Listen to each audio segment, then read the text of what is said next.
আইয়ুব নবী ডাক দিয়া কয়, মালিক সহ্য করতে পারি না গো আল্লাহ, সহ্য করতে পারি না। এত বছর পর্যন্ত তোমাকে ডাকলাম, মনে হয় এখন আমার জীবনটা বের হয়ে যাবে। রব্বি আন্নি মাসানিয়া দুরু ওয়া আনতা আরহামুর রাহিমিন। ও মালিক, আমি কঠিন অবস্থায় আছি, অসুস্থ হয়ে পড়ে আছি, তুমি নিজে দেখতেছো, অথচ তুমি রহমান এবং রহিম।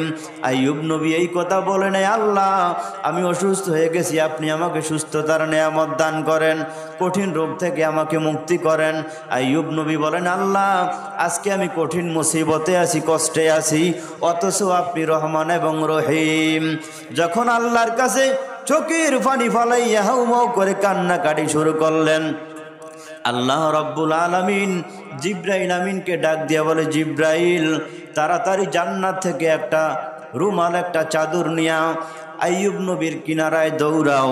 আমার আইয়ুবকে আমি যেই জন্য আমি ধন সম্পদ শেষ করে দিলাম, আমার আইয়ুবকে যেই জন্য আমি বিবিগুলো আস্তে আস্তে তালাক নিয়ে চলে গেল, আইয়ুব নবীর কোটি কোটি টাকার সম্পদ চলে গেল, আমার আইয়ুব একটা দিন আমাকে কোনো দিন ভোলে নাই। গত বছর বলছিলাম, শয়তান আল্লাহর কাছে বলছিল, আল্লাহ আইয়ুব নবী আপনাকে এত বেশি বেশি মানে তাহাজ্জুদ নামাজ আদায় করে কেন, আপনি জানেন? আল্লাহ বলে, তুই কি জানাস বল। শয়তান ডাক দিয়া কয়, আইয়ুবকে কোটি টাকার মালিক বানাইছেন, অনেকগুলো একাধিক বিবি আছে, ছেলে সন্তানের অভাব নাই, জায়গা জমির অভাব নাই, ক্ষমতার অভাব নাই, সুতরাং আপনি যদি তাকে এগুলো থেকে সরাইয়া দেন, কোনোদিন আপনার আইয়ুব আপনাকে ডাকবে না। নাউজুবিল্লাহ। আল্লাহ ডাক দিয়ে কই, ইবলিস আমার পয়গম্বর আইয়ুব একমাত্র আমাকেই ভালোবাসে। এবার ইবলিসের কথায় আইয়ুব নবীর সাথে আমার আল্লাহ পরামর্শ করলেন, ও পয়গম্বর আইয়ুব, তুমি কি আমার এই সুন্দর জীবনযাপন, প্রধানমন্ত্রীর আসনে আছো, এই জিনিসটা তোমার কাছে ভালো লাগে না? কিছুদিন কষ্ট এবং পরীক্ষার মধ্যে তুমি থাকতে চাও? আইয়ুব নবী ডাক দিয়া কয়, মালিক আমার জীবনে এমন কোনো বিপর্যয় আমি দেখি নাই, এমন কোনো কষ্টের দিন আসে নাই যেই কষ্টকে উপেক্ষা করে আমি একটু বিপদে থাকতাম, এমন কোন বিপদ আপনি দেন নাই। আল্লাহ গো, আপনি যদি আমাকে ভালোবেসে থাকেন, আমি যখন কোটি কোটি টাকার মালিক ছিলাম, টাকার অভাব নাই, ধন সম্পদের অভাব নাই, ক্ষমতার অভাব নাই, এমন অবস্থায় আপনি আমাকে দুনিয়াতে রাখছেন, এগুলো যদি আপনি আমার থেকে নিয়েও যান, কোনোদিন আমি আইয়ুব আমি আপনাকে ভুলব না। আল্লাহু আকবার। এই হইল নবীদের ঈমান, এই ছিল সাহাবায়ে কেরামদের ঈমান। আইয়ুব নবীর কাছে এবার জিব্রাইল আমিন জান্নাত থেকে চলে আসলেন। ও নবীর উম্মত, আইয়ুব নবীকে বললেন, ও পয়গম্বর টেনশন করতে হবে না, আপনার দোয়াকে আল্লাহ রব্বুল আলামিন কবুল করে নিয়েছেন। 18 বছর পর্যন্ত কষ্ট করেছেন, আপনাকে আল্লাহ যেই জন্য পরীক্ষা করেছেন, আপনি পরীক্ষায় উত্তীর্ণ করেছেন, সুতরাং আপনার দোয়া আমার মালিক এই মাত্র কবুল করেছেন। উরকুজ বিরিজিলিকা হাযা মুগতাসালুম বারিদুম ওয়া শারাব। এবার আইয়ুব নবীকে বলেন, ও পয়গম্বর ডান পা দ্বারা জমিনে একটা আঘাত করেন। আইয়ুব নবী যখন জমিনের মধ্যে একটা আঘাত করলেন, সাথে সাথে একটা পানির একটা নহর হয়ে গেল। সুবহানাল্লাহ। ফুটন্ত গরম পানি, যেই পানি মানুষের শরীরে সহ্য করা যায়। এবার জিব্রাইল বলেন, নবী এই পা দ্বারা আপনি এখানে আরেকটা আঘাত করেন, পাশাপাশি আরেকটা জমিনে একটা আঘাত করলেন, রব্বুল আলামিনের কুদরতে আরেকটা পানির নহর হয়ে গেল। একটার মধ্যে গরম পানি, আরেকটার মধ্যে হলো ঠান্ডা পানি। এবার আইয়ুব নবীকে ডাক দিয়ে বলে, পয়গম্বর দীর্ঘ কত বছর পর্যন্ত কষ্ট করেছেন গো, আল্লাহ আপনার পরীক্ষা কবুল করেছেন, সুতরাং আর আপনার থেকে পরীক্ষা নিতে চায় না। আপনি গরম পানির মধ্যে নামেন, আপনার শরীর পড়বে না, গোসল করেন, গোসল করার মাধ্যমে আপনার রোগকে আমার আল্লাহ মুক্তি করে দিবেন। আইয়ুব নবীর গায়ে এমন কোনো জায়গা ছিল না চুল পরিমাণ জায়গা ছিল না যে শরীরটা ভালো আছে, সারা শরীরটা ঝাঁঝরা ঝাঁঝরা হয়ে গেল। আইয়ুব নবীর বিবি এখনো পর্যন্ত আসে নাই। আইয়ুব নবী যখন পানির মধ্যে নামলেন, গরম পানির নহরের মধ্যে নামলেন, আইয়ুব নবীর সাদা সিধা আগে যেমন চেহারা ছিল, আল্লাহ রব্বুল আলামিন আরো 10 গুণ চেহারার মধ্যে সৌন্দর্য বৃদ্ধি করে দিলেন। এবার জিব্রাইল ডাক দিয়ে কয়, ও পয়গম্বর, এইখান থেকে আপনি পানি পান করেন। দীর্ঘ 18 বছর পর্যন্ত অসুস্থ ছিলেন। দেখবেন মানুষের যখন শরীরের মধ্যে জ্বর আসে, খানাও ভালো লাগে না। বিবি দেখলো মেজাজ গরম হয়। লেদা বাচ্চা, ছোট বাচ্চা, মাসুম বাচ্চা যখন কান্নাকাটি করে, কোলের মধ্যে নেয়, ময়লা থাকে, তারপরেও লেদা সন্তানকে কোলে নেয় কি নেয় না। যখন জ্বর হয়, মাথা ব্যথা হয়, বিবিরে ডাক দিয়ে তাড়াতাড়ি কেটকেটি বাচ্চা সরা, মাথা আমার খারাপ রইতে পারি না। কারণ অসুস্থতার মাধ্যমে মানুষের কাছে কোনো কি জিনিস ভালো লাগে না, ঠিক না ভাই? ঠিক জোরে বলেন। ও নবীর উম্মতের দল, এবার ডাক দিয়া বলে, এখান থেকে আপনি পানি পান করেন, তৃষ্ণা ভরে পানি পান করেন, কারণ আপনার পেটের মধ্যে ক্ষুধা। যখন এই জান্নাতি পানি পান করবেন, আমার আল্লাহ আপনার তৃষ্ণাকে মিটাইয়া দিবে। শরীরের মধ্যে ভিতরে এমন কিছু রোগ আপনার আছে, পানি পান করলে আমার আল্লাহ সাথে আপনার রোগকে ভালো করে দিবেন। ও নবীর উম্মত, এবার আইয়ুব নবী একেবারে দিব্যি সুস্থ, আর কোনো রোগ নাই। জান্নাত থেকে যেই চাদর টানলেন, এবার চাদরটাকে দিলেন, ও পয়গম্বর, জান্নাত থেকে আল্লাহর কুদরতি তৈরি আপনার জন্য এই চাদরটা নিয়ে আসলাম। আপনার শরীরের মধ্যে আবৃত্তি করে সুন্দরভাবে আপনি শরীরটাকে ঢেকে নেন। আইয়ুব নবী এবং জিব্রাইল সেখান থেকে গল্প গুজব করতে করতে ঘর থেকে যাইতে যাইতে সামনে রাস্তার উপরে একটা ফল চেনেনি, ফল, দুই বন্ধুর মতো তারা গল্প গুজব করতেছে। সন্ধ্যা হয়ে যাবে এমন ভাব। আইয়ুব নবীর বিবি তাড়াতাড়ি দ্রুত চলে আসলেন। ঘরের কিনারায় এসে দেখে আইয়ুব নবী নাই। এবার চোখের পানি ফালাইয়া কান্নাকাটি করেন, কার জন্য রে 18 বছর পর্যন্ত কষ্ট করলাম, আজকে মনে হয় জঙ্গল থেকে কোনো বাঘ ভাল্লুক আইসা আমার স্বামীকে খেয়ে ফেলেছে। কারণ আমার রুগ্ন স্বামী হাঁটতে পারে না, কথাও বলতে ঠিক মতো পারতে পারে না, চলাফেরাও করতে পারে না, এমন অসুস্থ। চতুর্দিকে আইয়ুব নবীর বিবি রহিমা পাগলিনীর মতো দৌড়াইয়া দেখে বিবিকে কোথাও, আর স্বামীকে কোথাও দেখা যায় না। শেষ পর্যন্ত পাগলের মতো হয়ে গেলেন। ও মা, ও বোন, ভালো করে শুনো গো আম্মা জান, স্বামীর খেদমত কেমন করতে হয়। আজকে যদি স্বামী একটু পানি চায়, মেজাজ গরম হয়ে যায়, কয় আমার ঘরে আমার হাতে কাজ আছে, ওখানে গ্লাস আছে, পানি আছে, তুমি জনমের মতো খাও, বলে কি বলে না? ওরে আম্মা জান, যদি জান্নাত পাইতে হয়, নবী আমার বলছেন, মা বাবাকে যদি কিয়ামত দুনিয়ার জমিনে যদি আল্লাহ কাউকে সেজদা করার অর্ডার দিতেন, আল্লাহ তামাম দুনিয়ার নারীদেরকে বলতেন, ও নারীদের দল, তোমরা প্রত্যেকটা নারী তোমাদের পুরুষদেরকে, স্বামীদেরকে সিজদা করো। আল্লাহু আকবার। স্বামীর এত সম্মান। আজকে আমার অনেক মা বোনরা স্বামীকে সম্মান করে না, নাম ধরে ডাকে, তুমি করে ডাকে।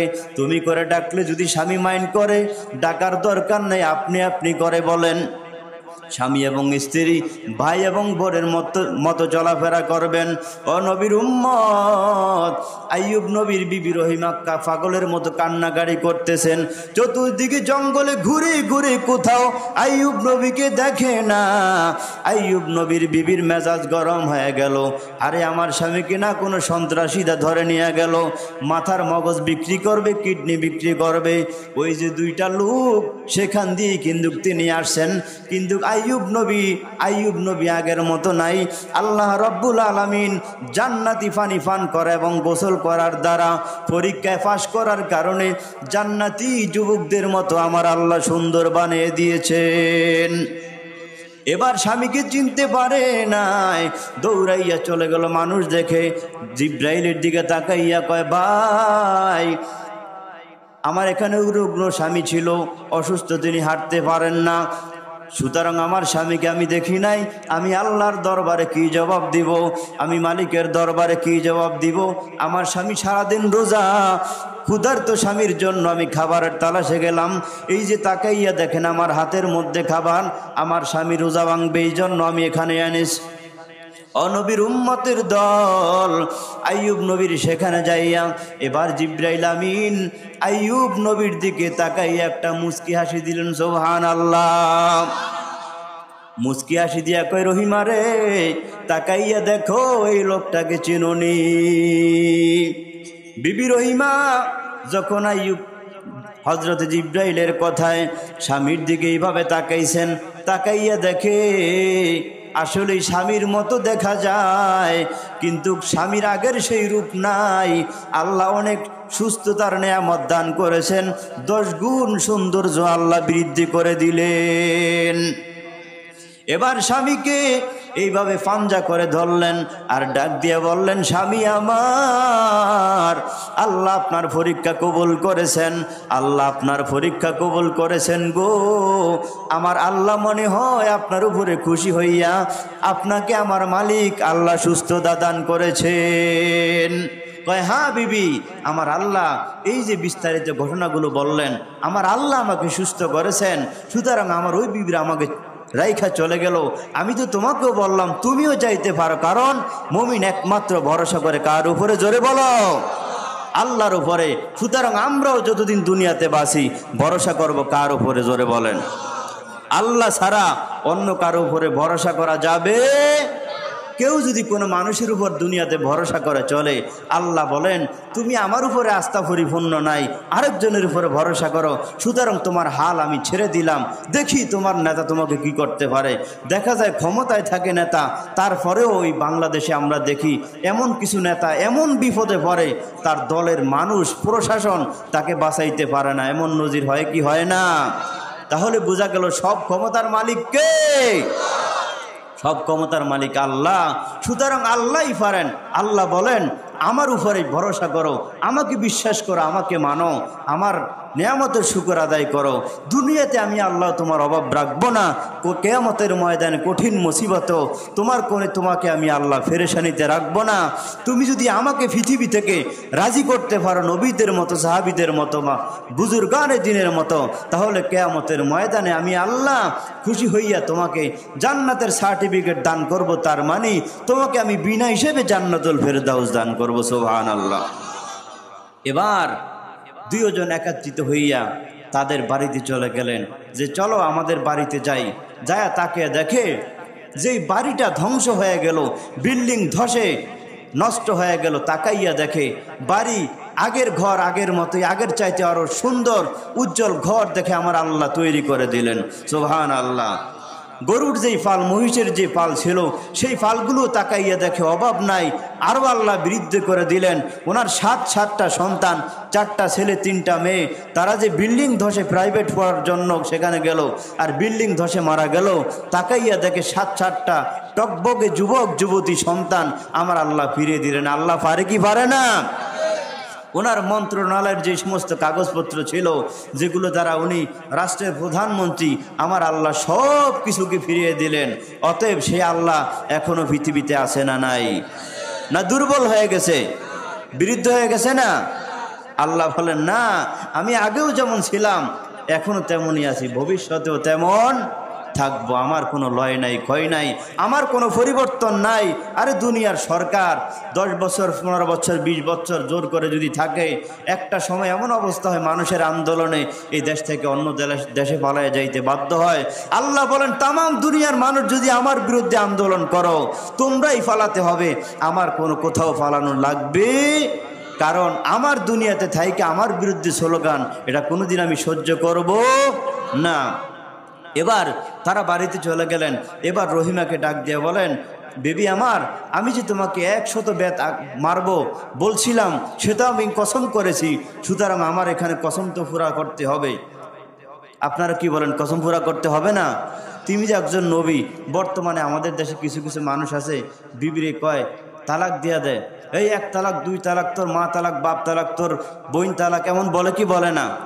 বলার পরে হুজুরদের কাছে যায়, এই ইমাম সাহেবদের কাছে গেছেন, হুজুর এইভাবে আমি তো বলছি, সুতরাং আমি তো রাগের মাথায় তালাক দিছি। আরে বোকা, তালাক তো মানুষ রাগ হইয়েই দেয়।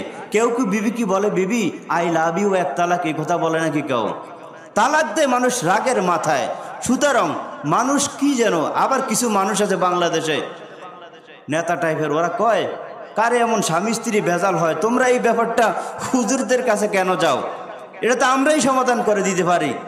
আমরা এখানে দুইজন আছি, এলাকার বড় মানুষ, 20-20, 30,000 বা 20-20, 40, 50,000 টাকা দাও, একটা মিলজুল করে দিয়ে এগুলো হয়। এগুলো একবার হুজুরদের কাছে টুকিটাকি জিনিস, এত কিছু যাওয়া লাগে নাকি? ফতুয়া মতুয়া এত কিছু লাগেনি। নাউজুবিল্লাহ বলবেন না? এমন এক শ্রেণীর নেতা আমার বাংলাদেশে আছে না নাই? চিন্তা করছেন? এদের কারণে, অসৎ মানুষের কারণে আজকে সারা বাংলাদেশে অনেক জায়গায় স্বামী বিবিকে তালাক দিয়ে দিছে। এদের কারণে, 2 নাম্বারের কারণে আজকে অবাধ এইভাবে সংসারের সাথে তালাক প্রাপ্ত বিবি নিয়া, এই 2 নাম্বার নেতাবাজ ধান্দাবাজদের কারণে মানুষ এইভাবে তালাক প্রাপ্ত বিবি নিয়া সংসার করে। প্রত্যেকটা নজরে নজরে জিনার গুনাহ হয়, যেই কয়বার তার সাথে মেলামেশা করবে দর্শনের গুনাহ হবে। সুতরাং এমন অপকর্ম এই দেশে কিছু মানুষের কারণে হয় কি হয় না? আমরা আল্লাহর কাছে বলবো, আল্লাহ দেশটাকে আপনি এমন মানুষের হাতে তুলে দেন যারা দুর্নীতি করবে না, মানুষ থেকে কোনো চাঁদাবাজি করবে না, মানুষকে মিথ্যা মামলা দিবে না, এই দেশটাকে সুন্দরভাবে চালাবো। আমরা দোয়া করলে কি অপরাধ হবে নাকি? এবার আইয়ুব নবী ডাক দিয়ে, বিবি আমার, তোমার সাথে আমি থাকবো, রাত যাপন করবো, তোমাকে তো আমি একটা কসম করেছি, ওই কসম পুরাপুরি না করা পর্যন্ত তোমার সাথে আমি থাকতে পারি না। কারণ এমন অবস্থায় যদি আমার মৃত্যু হয়, মালিকের দরবারে আমি গুনাহগার হব।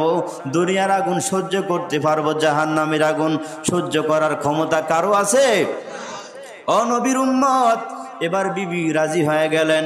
বিবিও কাঁদতেছেন। আইয়ুব নবী ডাক দিয়া, বিবি আমার, আমিও জানি ঘটনা পরিপূর্ণভাবে মিথ্যা, তারপরে যেহেতু কসম করেছি, কসম তো পরিপূর্ণভাবে আদায় করতেই হবে। উপায় নাই, কোনো আমার উপায় নাই। এবার আইয়ুব নবী হাতের মধ্যে একটা লাঠি নিলেন।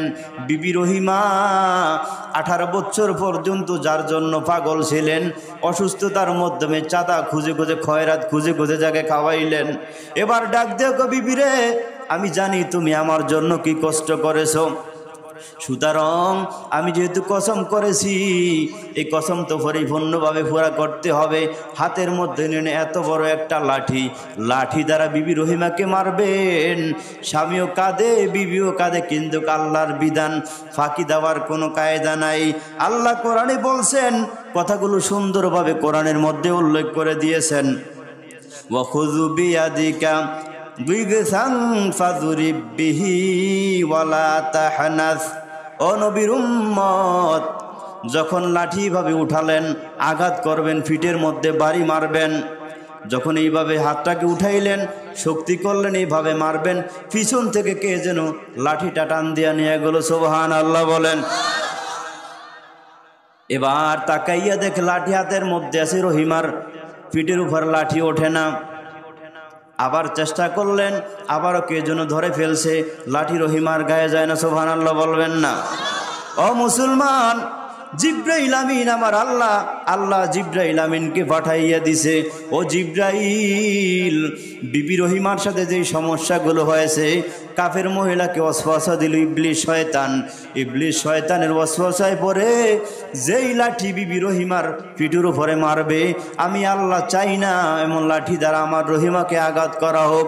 কারণ আমার রহিমা অত্যন্ত সত্য একজন নারী, যাকে আমি আল্লাহ ভালোবাসি। আইয়ুব আমার পয়গম্বর, আমি আইয়ুব নবীকে ভালোবাসি। শয়তানের ওয়াসওয়াসায় পড়ে ভুল বুঝাবুঝির কারণে যারা যদিও কসম করেছে, কিন্তু কসমের সিদ্ধান্ত আমি আল্লাহই দিব। সুতরাং তুমি আমার আইয়ুবকে জানায়া দেও। আইয়ুব যেন হাতের মধ্যে দানের শীষ চিনি, দানের শীষ, এই যে ধানের গাছগুলো আছে না, এটাকে কি বলে? ধানের শীষ। কিসের শীষ? আরো জোরে বলেন, কিসের শীষ? ধানের শীষ। 100 ধানের শীষ হাতের মধ্যে নিতে বলবেন। আর মাত্র সামান্য জোরেও লাগবে না, রহিমার পিঠের মধ্যে সামান্য একটু আঘাত করবে, টাচ করবে। এই টাচ করার কারণে আমি আল্লাহ 100 বাড়ির হক পরিপূর্ণ কসমের কাফারা হয়ে যাবে। জিবরাইল আমিন ডাক দিয়া কয়, আপনি কাকে মারার জন্য আপনি লাঠি নিয়েছেন, এইভাবে মারবেন? কয় আমি রহিমার উপরে আঘাত করব। উনি ডাক দিয়া কয়, আমি জিবরাইল আল্লাহর পক্ষ থেকে আসছি, এইভাবে মারার দরকার নাই। আপনার কসম আল্লাহ বলছেন লা তাহানাস, আপনি 100 ধানের শীষ নেন অথবা 100 নারিকেল গাছের শলা নেন, নিয়া রহিমার পিঠের মধ্যে সামান্য একটু আঘাত করবেন। আপনি যে 100 বারে দিতেন, 100 বারের কাফারা আমার আল্লাহ নিজে পূরণ করে দিবেন। ও নবীর উম্মত, আমার আল্লাহ অনেক দয়ার মাওলা, আমার মালিক অনেক দয়ার মাওলা। আল্লাহ বলেন, ও গোলাম, তুমি মনে করো তোমার মা বাবা তোমার আপন, তোমার মা আপন, তোমার বাবা দুনিয়াতে আপন, তোমার নেতা নেত্রী আপন। আল্লাহ বলেন, না না, একটু স্বার্থের যদি আঘাত লাগে, সন্তান বাবাকে ডাক দিয়া বলে তুমি আমার সন্তান না, বলে কি বলে না? ছেলের সাথে বাবার সাথে যদি তর্ক বিতর্ক লাগে, মুহাব্বতের মা এবং বাবা ছেলে সন্তান, একটা সময় সন্তান অস্বীকার করে আমার কলিজায় আপনি আঘাত দিয়েছেন আমার বাবা হইয়া, সুতরাং আপনি আমার বাবার যোগ্যতা রাখেন না, বলে কি বলে না? ও নবীর উম্মত, মুহাব্বতের স্বামী স্ত্রীর সাথে তর্ক বিতর্ক লাইগা মারামারি লাগে, একজন আরেকজন এইভাবে আলাদা হয়ে যায়, কথাবার্তা বলে না, একজন আরেকজনকে দুশ্মন ভাবে। আল্লাহ বলেন, না না, তোমরা মনে করো দুনিয়ার তোমার বিবি আপন, মা বাবা আপন না রে গোলাম, না না, একমাত্র স্বার্থ ছাড়া আমি আল্লাহ আমার গোলামদেরকে ভালোবাসি, গোলামদেরকে মুহাব্বত করি। মা বাবার স্বার্থ আছে, সন্তানকে মুহাব্বত করে, টাকা দেয়, পয়সা দেয় সন্তানকে, এই জন্য মা বাবা বেশি ভালোবাসে। শ্বশুর শাশুড়ি জামাতাকে বেশি ভালোবাসে। জামাই যখন শ্বশুর বাড়িতে যায়, আপেল নেয়, কমলা নেয়, টাকা পয়সা দিয়ে আসে, বড় বড় মাছ কিনে দেয়। স্বার্থের কারণে মা বাবা এবং শ্বশুর শাশুড়ি সন্তান এবং জামাতাকে ভালোবাসে। আল্লাহ বলেন, গোলাম, আমি আল্লাহ তোমাকে ভালোবাসি, আমার কোনো স্বার্থ নাই, আমি আল্লাহর কোনো স্বার্থ নাই। আমি আল্লাহ বানাইলাম আমার ইবাদত করার জন্য। দুনিয়াতে এসে নামাজ পড়লি না, যাকাত দিলি না, রোজাগুলো রাখলি না, সুদ খাইলি, ঘুষ খাইলি, আজকে ওই যে ওয়াজের ময়দানে বসছো গো, এই ময়দানে যদি খাঁটি অন্তরে তওবা করতে আমি আল্লাহর দরবারে পারো, আমি মালিক এমন দয়ার, আমার মতো মায়াময় দয়াময় কেউ নাই। ও নবীর উম্মতের দল, আল্লাহ শেষ রাত্রে এই যে নিচের আসমানে আইসা, মাথার উপরে যে আসমান, আসমানের উপরে আইসা ডাক দিয়ে কয়, গোলাম, গুনাহের দ্বারা আমল নামাকে ভরপুর করে ফেলেছ, দিলটা ঝাঁঝরা ঝাঁঝরা করে ফেলেছ, আমি আল্লাহর দরবারে ক্ষমা চাও। মিথ্যা মামলার মধ্যে পড়ে গেছো, আমি আল্লাহর কাছে চাও। তোমার শত্রু বেড়ে গেছে, আমি আল্লাহর কাছে চাও। তুমি অসুস্থ হয়ে গেছো, আমি আল্লাহর কাছে চাও। টাকা দরকার, আমি আল্লাহর কাছে চাও। ক্ষমতা দরকার, আমি আল্লাহর কাছে চাও। ও নবীর উম্মতির দল, শেষ আসমানে আইসা আমার মালিক আল্লাহ পৃথিবীতে এইভাবে বান্দাদেরকে ডাকতেছেন, আয় আয় আয়, 70 বছর পর্যন্ত নামাজ আদায় করলি না, গুনাহের মধ্যে কাটাইলি, আজকে যদি রাত্রিতে এই মোনাজাতে তাওবার মতো তাওবা করে আমি আল্লাহর দরবারে কান্নাকাটি করতে পারো, আমি মালিক এমন দয়ার মালিক, গুনাহের কারণে আমি আল্লাহ তোমাদেরকে ধ্বংস করে দিতে চাই। সুতরাং আমার মায়ার নবী রহমাতুল্লিল আলামিনের দোয়ার কারণে আমি পারি না। আমার নবী যখন দুনিয়াতে আসেন, এখনো নবী দুনিয়ার জমিন থেকে বিদায় হন নাই, নবী আমার কাছে দোয়া করছে, আল্লাহ গো, অন্য নবীর উম্মতরা যখন গুনাহ করতো তুমি চেহারা পরিবর্তন করে দিতা, চুরি করতে যাইতো সেখানেই ব্রেক হয়ে যাইতো। ও আল্লাহ, আমার উম্মতরা আমি যখন দুনিয়াতে থাকবো না, শয়তানের ওয়াসওয়াসায় পরে গুনাহ করবে, অন্তরটাকে ঝাঁঝরা ঘাজরা করে ফেলবে। আল্লাহ গো, আমার উম্মতকে তুমি গুনাহের কারণে চেহারা পরিবর্তন করে দিও না, ধ্বংস করে দিও না, আসমান থেকে গজব আইসা ধ্বংস করে দিও না। নবীর উম্মতরে যেমন ধ্বংস করে দিয়েছো, কওমে লুতকে যেমন ধ্বংস করে দিয়েছো, ফেরাউনের গোষ্ঠীকে যেমন ধ্বংস করে দিয়েছো, নমরুদের বংশকে যেমন ধ্বংস করে দিয়েছো, আসমান থেকে গজব দিয়ে তুমি আমার উম্মতকে ধ্বংস করে দিও না। আমার বড় মায়ার উম্মত, আমার বড় দয়ার উম্মত, আমি পৃথিবীতে আমার মা বাবার জন্য কান্নাকাটি করি না, আমার স্ত্রীর জন্য কাঁদি না, আমার ফ্যামিলির কারো জন্য আমি কান্নাকাটি করি না, আমি সব সময় একমাত্র আমার গুনাহগার উম্মতদের জন্য কান্দি। সুবহানাল্লাহ। ও মুসলমান, ওই নবীর রওজার কিনারায় যাইয়া যদি কাশফটা খোলা থাকে, ওলামায়ে কেরাম বুজুর্গানে দিন এখনো তারা বলে মদিনার রওজার কিনারায় যায়, আমাদের দিলটা সাক্ষ্য দেয় জীবিত নবী, জিন্দা নবী মদিনায় শুইয়া শুইয়া এখনো আমাদের জন্য, তামাম দুনিয়ার উম্মতের জন্য আমার নবী কান্নাকাটি করে। কিয়ামতের ময়দান যখন আমার মালিক কায়েম করবেন, আমার নবী একটা কিনারায় সেজদায় পড়ে যাবেন। নবীর উম্মতরা বলবেন, আদম নবীর উম্মতরা বলবেন, ও নবী গো, হাসরের ময়দানে আজকে দাঁড়িয়ে থাকা যায় না, দাঁড়িয়ে থাকা যায় না। সূর্য যখন আধা দুপুরে আসবে, মানুষের মাথার মগজগুলো ভাতের মারের মতো টকবক করে উতরাইতে থাকবে, বেঈমান নাফরমানরা টিকতে পারবে না। আল্লাহকে বলবে, আল্লাহ দয়ার মালিক, জাহান্নামের আগুনে দেও, তারপরেও হাসরের ময়দানে দাঁড়িয়ে থাকতে পারি না, সিদ্ধান্ত করে জাহান্নামের আগুনের মধ্যে ফালায়া দাও। এদিক দিয়া ৭০,০০০ ফেরেশতারা জাহান্নামকে শিকল দ্বারা বেঁধে ধরে রাখবেন। জাহান্নাম সামনের দিকে আগাবে আর জাহান্নাম বলবে, হাল মিম মাজিদ, আল্লাহ যেই পরিমাণ নাফরমান দিয়েছো আমার ক্ষুধা নিবারণ হয় না। ৭০,০০০ ফেরেশতারা জাহান্নামকে ধরে রাখতে পারবে না। আল্লাহ রাব্বুল আলামিন বলবেন, একটু অপেক্ষা কর, আমি আল্লাহ তোমার খানার ব্যবস্থা করতেছি, ক্ষুধা নিবারণ তোমার আমি আল্লাহ করব। ও নবীর উম্মত, ৭০,০০০ ফেরেশতারাও শিকল বেঁধে রেখা ধরে রাইখা জাহান্নামকে ধরে রাখতে পারবে না। জাহান্নাম ওভারটেক করে হাসরের ময়দানে চলে আসবে। ওদিক দিয়ে মায়ের নবী সিজদায় পড়ে রব্বি হাবলি উম্মতি বলে কান্নাকাটি করে। ও নবীর উম্মত, আজকে সেই নবীর উম্মত হইয়া গালের মধ্যে দাড়িটা রাখতে পারলি না রে ভাই, মাথার মধ্যে টুপি ঢুকাইতে পারলি না, গায়ের মধ্যে লম্বা জামা ঢুকাইতে পারলি না, আলেমদের সাথে সম্পর্ক করতে পারলি না রে ভাই। নবী আমার নবীর সামনে কি জবাব দিবা? আমার নবী কান্না করে আর বলবি, ও আল্লাহ, আমার একটা উম্মত যদি জাহান্নামের আগুনে দাও, আমি বললাম আমি তোমার তৈরি করা জান্নাতে যাব না। সুবহানাল্লাহ। ও মুসলমান, হাসরের ময়দানের ভয়াবহ দেখে সমস্ত নাফরমান বেঈমানগুলো থরথর করে কাঁপতে থাকবেন। শুধুমাত্র নাফরমান বেঈমানরা নয়, যেই নবী মুসা আল্লাহর সাথে তুর পাহাড়ে সওয়াল জবাব করতেন, হাজার হাজার সওয়াল করতেন, ওই মুসা নবী বলবে নাফসি, আদম নবী বলবে নাফসি, আমার কি হবে, আমার কি উপায় হবে। আর যখন উম্মতরা যাবে সবাই একমাত্র দেখাইয়া দিবে যে একমাত্র আজকে আমার আল্লাহর মেজাজ গরম, যদি আমার আল্লাহর মেজাজ যদি ঠান্ডা করতে হয়, আখিরি জামানার পয়গম্বর ছাড়া আমার আল্লাহর মেজাজকে আজকে কেউ ঠান্ডা করতে পারবে না। আল্লাহু আকবার। সেই নবীর উম্মত আল্লাহ বানাইছেন খুশি না বেজার? আর জোরে বলেন, খুশি না বেজার? ও নবীর উম্মত, জাহান্নাম যখন এইভাবে সামনে চলে আসবে, আল্লাহ রাব্বুল আলামিন সামান্য কিছু ফেরেশতাদেরকে বলবেন, ফেরেশতারা রে, আমার ডান কিনারে কিছু পানি আছে, এই পানিগুলো এইভাবে মেরে দাও।